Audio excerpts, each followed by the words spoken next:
係各位網友嗱，即係咧今朝睇新聞就睇到呢一個麥當勞賣鋪位，咁咧就係我發現嗱，真係嗰啲人係冇搞清楚嗰個基礎嘅問題，一個關鍵嘅問題。嗰個關鍵嘅問題咧，佢哋就猛講麥當勞啲股份，就冇講到咧個關鍵嘅問題咧就係乜嘢咧？就係呢啲鋪位屬於邊個㗎？佢哋好似唔知咁喎，唔信你揾晒所有 KOL 講嘅嘢，我唔明。唔好講 KOL，係報紙01都冇做基礎嘅 research， 究竟呢啲鋪位係屬於邊個嘅？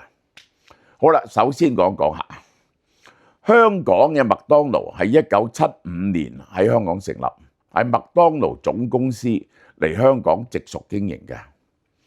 喺香港咧，佢而家總共有200幾間鋪頭，就係咧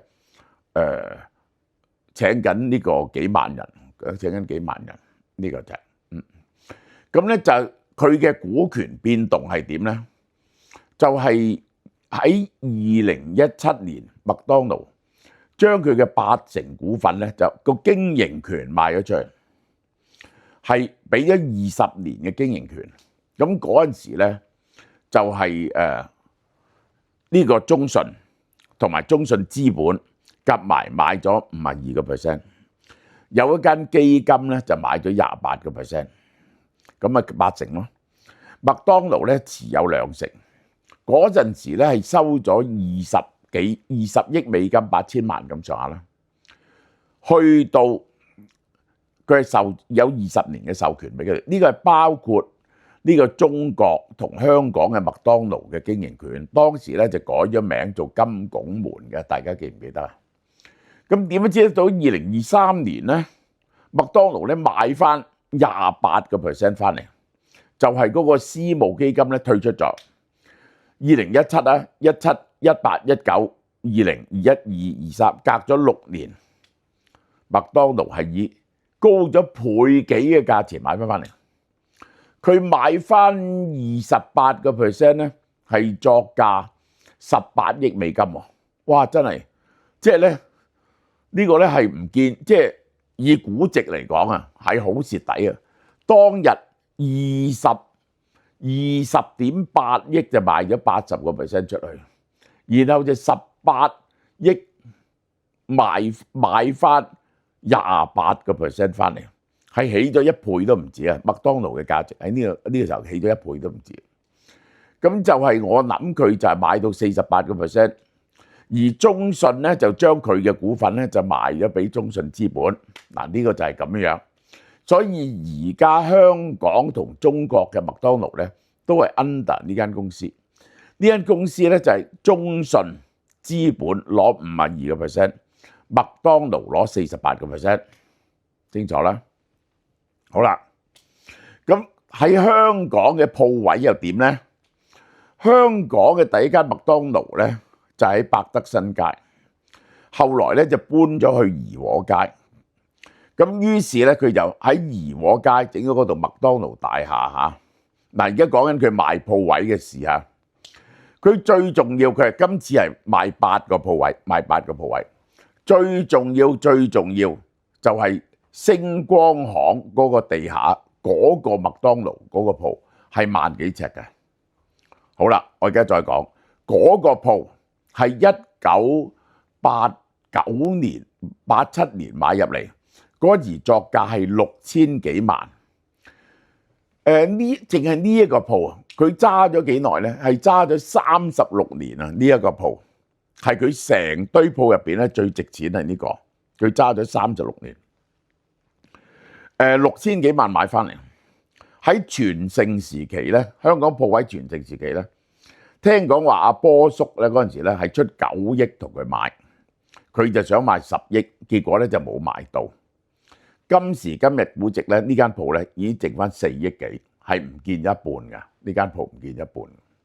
好啦，怡和街嗰間咧，佢係買公司買入嚟嘅，所以大家唔知佢作價幾多錢。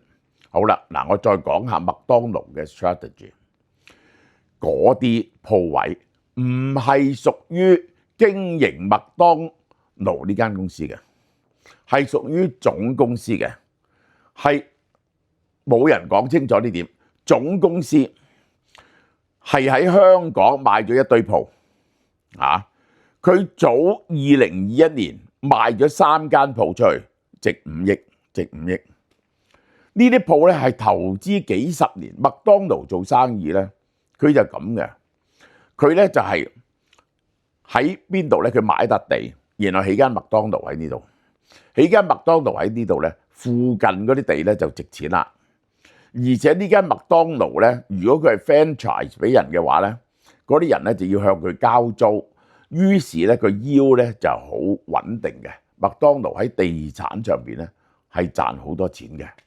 麥當勞一年賺幾多錢啊？80幾億美金到啦，一年啊，賺幾百億港紙咁啦。麥當勞係喺以公司規模嚟講，你睇用乜嘢去度啊 ？Market size 係大概60-70咁上下，麥當勞係60-70咁上下。全世界係有4萬幾間分店。嗱，佢長期咧就係靠個租值升，佢買翻嚟啲物業。自己愛嚟租翻俾自己，同埋附近嗰啲物業掕起晒啲價值，咁樣嚟到賺錢。呢個咁嘅策略咧，淨喺香港實行喎，好得意喎。喺香港買咗一堆鋪，呢堆鋪咧總共係有23間，總共唔止23間，係26間。2021年咧賣咗3間，呢一次咧係開標去賣8間。估計值13億幾，其實嗰啲鋪位咧嘅價值咧已經跌咗一半。先賣咗呢8間，可能咧賣成功咗咧，就再賣剩翻嗰10幾間。估計咧總共值30億。有2樣嘢咧我要講嘅，第一，佢淨喺香港買鋪啫，喺大陸從來冇買鋪，係同人哋合作嘅，即係同個業主合作，簽咗張超長期嘅租，就係咧。個地主同佢合作開麥當勞，就係咧佢喺大陸咧，佢信大陸唔過，係完全冇買到鋪。呢個同麥當勞嘅經營手法咧係唔同。喺香港嘅經營手法咧，就學美國經營嘅手法就一樣，就係等嗰啲鋪咧就升值嘅。咁而家我再講我嘅睇法俾大家啦。佢而家咧呢啲鋪咧，呢一堆鋪係包括咗佢最值錢嘅鋪，就係呢個星光行嗰個鋪同埋怡和街嗰個鋪，呢2個鋪係最值錢噶，呢2個鋪最值錢噶。呢2個鋪到而家咧係值6億幾7億度啦，呢2個鋪6億幾7億度啦。佢之前2021年咧賣咗5億，而家咧佢估計呢堆鋪仲有30億，仲有30億，即係話麥當勞總公司係睇好香港嘅地產，睇好咗30幾年。而終於佢決定喺香港唔能夠再用呢個喺美國、歐洲嘅經營方式，係轉咗用大陸嘅經營方式。佢賣咗出去，再租翻呢啲鋪翻嚟，淨係經營麥當勞啫，就唔再投資地產啦。好明顯就係睇淡香港嘅地產，將重資產撤出咗，因為呢度咧結果都30億。都係4億幾美金嘅，對佢嚟講咧都係相當多錢嘅。重資產撤出咗，賺到幾多錢就賺幾多錢。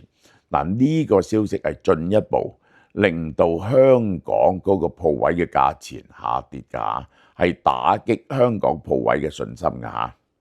好啦，我提一提大家嚇，月餅咧就係我都話賣咗10幾年嘅月餅，未曾賣過200蚊樓下嘅。係今年咧將佢減到咧188蚊、198蚊，雙黃白蓮蓉、金沙奶黃月啦，呢個就係呢個最好食㗎啦，呢個就賣咗10幾年。咁同埋今年發明嘅一個開心果麻薯啊，呢個咧就係好好食嘅。嗱，本港製造不含添加劑嘅咧，新鮮嘅月餅咧，能夠做嘅有限嘅啫，大家早啲訂啦。首先多謝大家 ，OK。好啦，嗱又有嘢好抵啦，大家快啲嚟買啦！呢個冰富丸雙生生蠔，大家好中意食嘅，咁就又減價，又嚟咗批貨，48蚊，48蚊啊！ 200克好好食，個個食過都話脆嘅，啲生蠔係99蚊減到48蚊，200克。新鮮運到啊，空運運到，你要去門市買嘅呢個就係嚇。